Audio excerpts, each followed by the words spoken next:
Alors que les combats durent depuis bientôt 200 jours en Ukraine, le Premier ministre ukrainien était en déplacement lundi à Bruxelles. Denis Shmyhal demande plus de soutien militaire, une aide financière renforcée et des mesures de rétorsion plus fortes contre la Russie.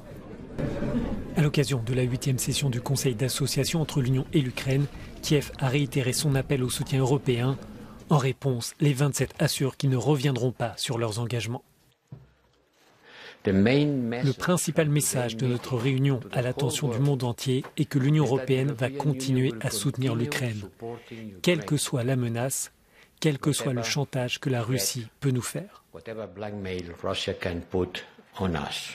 Nous apporterons notre soutien politique, financier, humanitaire et militaire aussi longtemps qu'il faudra et autant que nécessaire.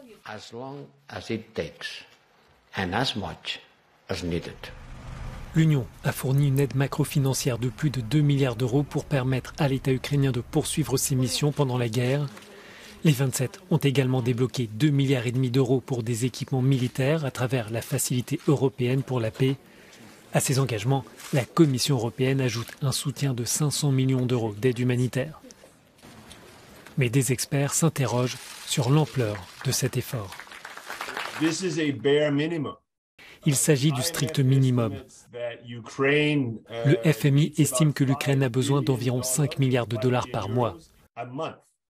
Le fait que l'Union européenne n'ait promis qu'un total de 9 milliards en 6 mois de guerre n'est pas suffisant, à mon avis.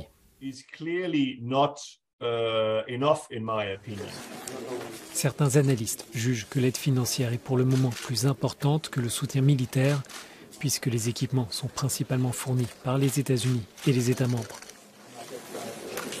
Mais l'Union dispose d'un autre moyen pour aider Kiev, sanctionner plus encore la Russie.